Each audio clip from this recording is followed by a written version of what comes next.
Hey College Success, this is your video for your Chapter 5 lecture. So I have the Chapter 5 slides pulled up as well as the link to the Chapter 5 text.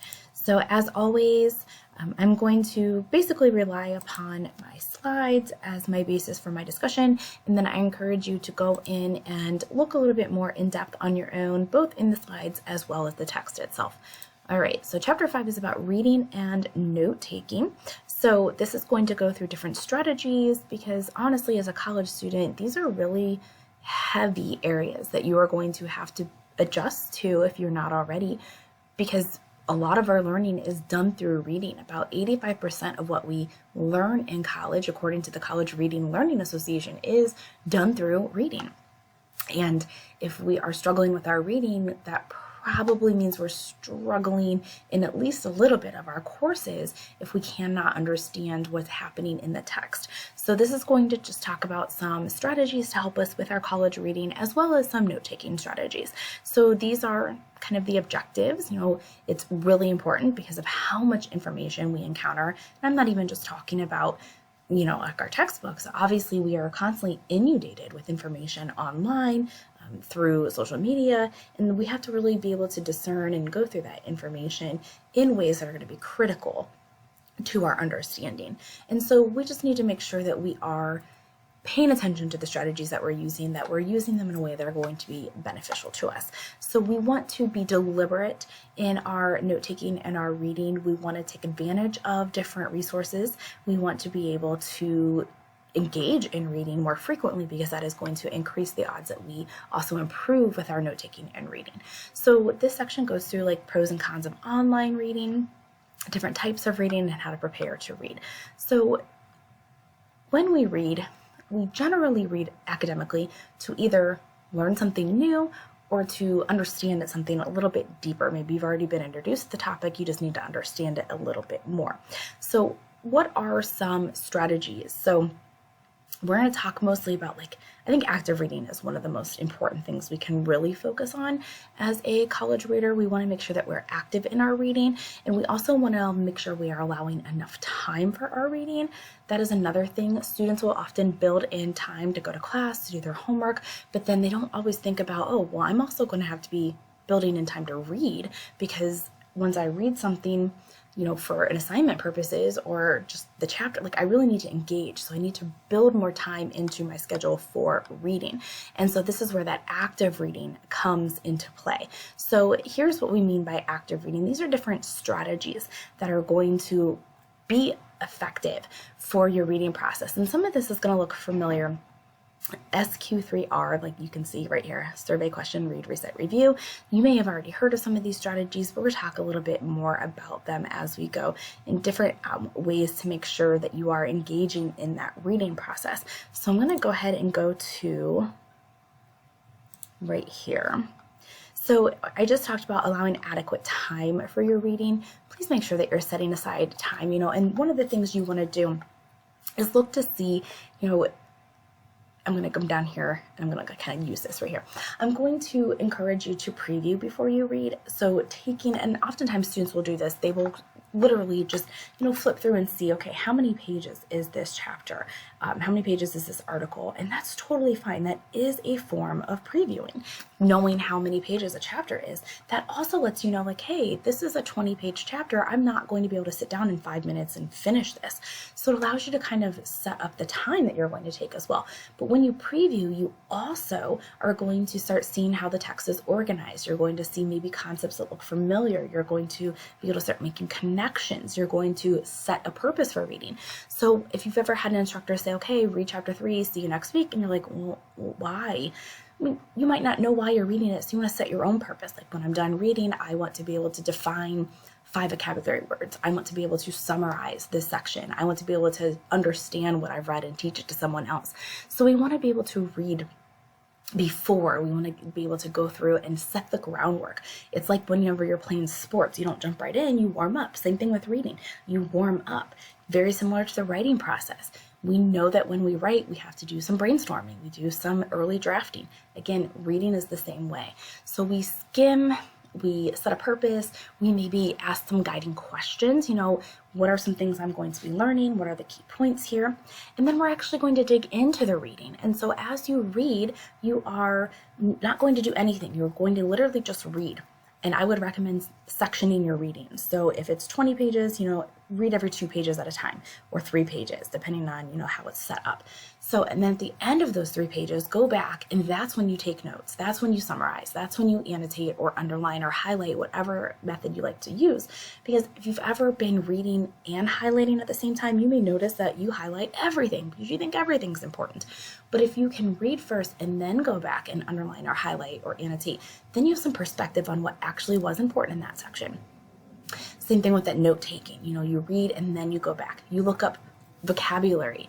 Are there words in here that you need to know that's going to help with your understanding of the rest of the selection? And then you go to the next section. That way you have 20 pages, you don't read all the way to page 20 and realize you've been lost since page 2. Okay, so you really want to chunk up your reading, go back and check your understanding to make sure that you have taken the notes on that section. And then when you're done reading, you want to review. How did this go? What did you understand? What didn't you understand? Answer any questions that you posed at the beginning of your reading. Go back and fill in gaps. Compare notes to the text or with a classmate.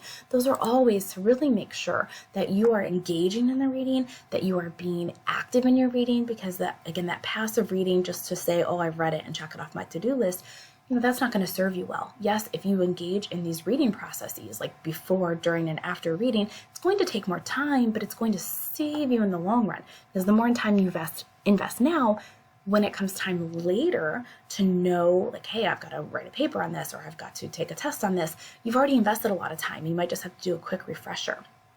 So there is a lot more information in here that talks about different, reading strategies and making sure that you are applying those strategies based on your purpose for reading. Are you reading just to refresh your memory? Are you reading to learn something brand new? Again, one of the biggest things I keep pushing, this is what I teach mostly in a day-to-day is developmental reading, is really viewing reading as an active process, really spending time before you read, during your read, and after you're reading to really make sure you're engaging. And so this goes into more details, again, about each of those steps of the process, really making sure that you are doing your best to dig into the reading. This section goes into different disciplines because really you should be approaching a math textbook differently than you would like a history textbook. And so this does give you some strategies to really look at those disciplines a little differently. This is what I was really focusing in on, that active reading strategy. And the SQ3R is basically what I just described, taking time to preview, set some questions, do the reading, go back and review. This looks at different sources if you're using primary versus secondary. So I really encourage you to spend a lot of time in this section in particular, even if you feel like your reading comprehension is really strong, because reading is such a foundational piece of our college academics. It really is beneficial to just be more familiar with the things that you can do to make it stronger. All right, so the next section talks about note-taking, and so the one thing I will say is that not everyone has to take a lot of notes. A lot of students think they have to take notes because that's just what is expected of them, but if you remember back at the beginning when we talked about learning preferences and learning styles, some students are more visual, some students are more auditory, and so they may not have that read-write need that some other students have. Now, that doesn't mean you shouldn't take 0 notes, but you need to know also the length and the in-depth of note-taking you need to take based on your learning preferences. And so knowing the different note-taking, one of the things that you can best do, not only for like reading comprehension, engagement, but note-taking, is reading the lecture before you attend the class, because that's going to help you prepare to take notes, along with just the normal, make sure you have your materials ready to go. But having that content read already, taking notes on it, and then going to class, you can help your note-taking process through that as well. So how do you take notes? Well, everyone has a different kind of method that they prefer, and there's a lot of different note-taking strategies. You can see kind of a list here, and we'll talk about each of these briefly. Cornell Notes, I really like Cornell Notes personally because they are a great way to stay organized in your note-taking. You can see the setup right here, and then if you wanted to look at it a little bit more, large, we'll scroll down. There it is right here. So a nice setup right here where on the left-hand side, you put your term, your question, your concept, and then on the right-hand side of the paper, you go into more depth. You answer the question, you define the term. And what this does is it almost sets up like a study guide. It's really organizationally aimed for people who struggle with organizing their notes. So it kind of sets up a study guide and allows you to really view your notes in this way that is very like clear, cut, and dry. So Cornell Notes is a great way if you struggle with organizing or just maybe setting up a study guide kind of naturally as you go. So here are some more tips on Cornell Notes, making sure that you are setting it up in the right way. And then at the end of your Cornell Notes, like summarizing. Because again, any of us can like regurgitate word for word what an author says, but putting it into our own words is when you know that you understand the content. Okay, so this is another example of Cornell Notes. Outlining, a lot of students often think that outlining is just a writing strategy, but it very often is used as a reading strategy where you have your main topic and then you break it down into your like major and minor details if that is helpful to you. Some students like that format, some students do not. You can see again, here's a little bit more details there. If you are more visual, you might like charts or mapping if that feels like that's something more kind of in line with your learning preferences. I often have students who like to kind of doodle, and so they will incorporate doodles into their notes, and that helps them not only kind of express creativity but also focus more because they are taking their notes along with their doodles and they're not just kind of doodling on the side of the page. So this section talks more about how you can be more visual in your note taking. And then the last couple of slides talk about just making things a little easier on yourself if you have a shorthand, because sometimes we're writing so quickly if we're listening to a lecture. Coming up with your own kind of shorthand or abbreviations is helpful.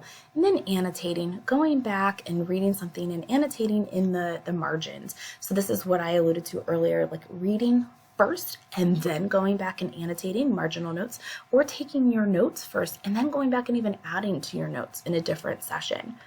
So that's what these talk about. And then of course, return to your notes. I have students who will often say, oh, I take notes, but then I never look at them again. Well, it kind of defeats the purpose when you do that. So you want to make sure that you go back and you review them, you fill in any gaps, you use them as a study tool, you use them to help you refresh your memory, whatever it is, but actually go back and use those notes that you have taken. All right, so I encourage you to go back in chapter 5 and really spend some time, especially on the reading strategies. And then if you struggle with taking notes, like looking to see which method works best for you. And that is your chapter 5 lecture. Bye.